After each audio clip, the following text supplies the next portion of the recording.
दोस्तों, जब मैंने 2021 में बीएड में एडमिशन लिया तब मेरे कई दोस्तों ने और जान पहचान वालों ने कहा कि बीएड में एडमिशन लेना नाको चने चबाने जैसा होगा, क्योंकि यहाँ पर काम इतना करवाया जाता है कि बस पूछो ही मत। तो क्या सच में बीएड में इतने प्रैक्टिकल वर्क करवाए जाते हैं कि तंग आकर बच्चा बीएड करना ही छोड़ देता है? इस बात में कितनी सच्चाई है, आइए जानते हैं हमारे इस प्रोग्राम में, जो जल्द ही होने वाला था, यानी कि फेट एंड फेयर का प्रोग्राम।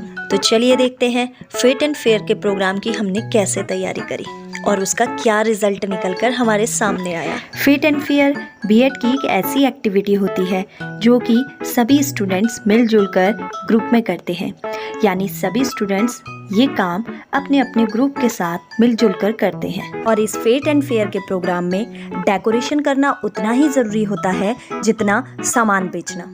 इसीलिए सारे ग्रुप्स अपने अपने तरीके से अपने अपने स्टॉल्स को सजाने के लिए डेकोरेशन का सामान जुटाने में लगे थे और अपनी पूरी मेहनत कर रहे थे। सभी ग्रुप मेंबर्स अपने फेट एंड फेयर के डेकोरेशन के लिए शाम के 3 बजे तक रुककर कड़ी मेहनत कर रहे थे, क्योंकि वो चाहते थे कि उनका स्टॉल सबसे यूनिक लगे। हाँ, भले ही इस काम में काफ़ी मेहनत थी, लेकिन उसके साथ ही ग्रुप वर्क करने का एक अलग ही मज़ा था। लेकिन डेकोरेशन के साथ ही हमारे ग्रुप का ये भी अभी तक फाइनल नहीं हुआ था कि आखिर हमें स्टॉल में बनाना क्या है और बेचना क्या है।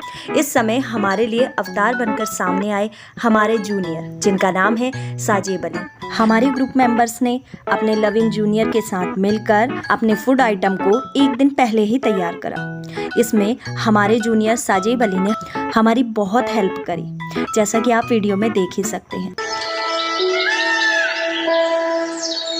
लेकिन आखिर में जिस दिन स्टॉल लगाना था उस दिन क्या हुआ, आइए देखते हैं।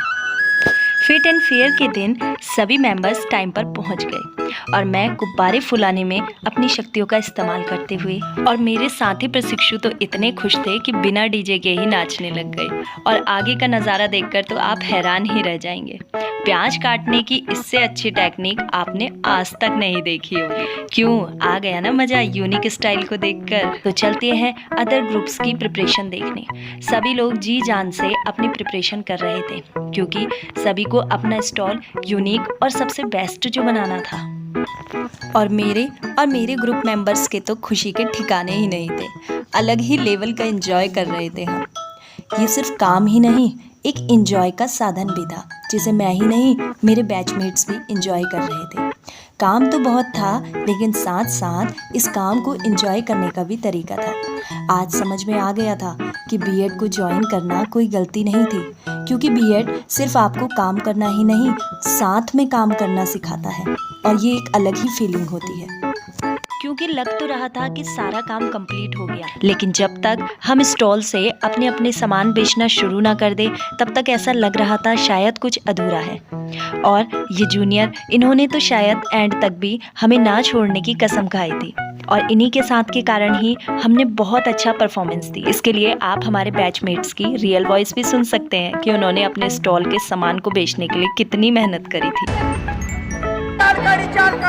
मसाला पापड़, मसाला पापड़, मसाला पापड़।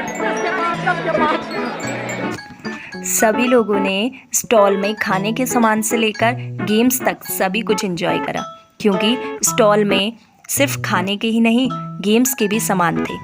इस प्रोग्राम को स्टूडेंट्स ही क्या, टीचर्स भी पूरी तरह से एंजॉय कर रहे थे, क्योंकि टीचर के सहयोग के बिना ये कार्य लगभग असंभव था।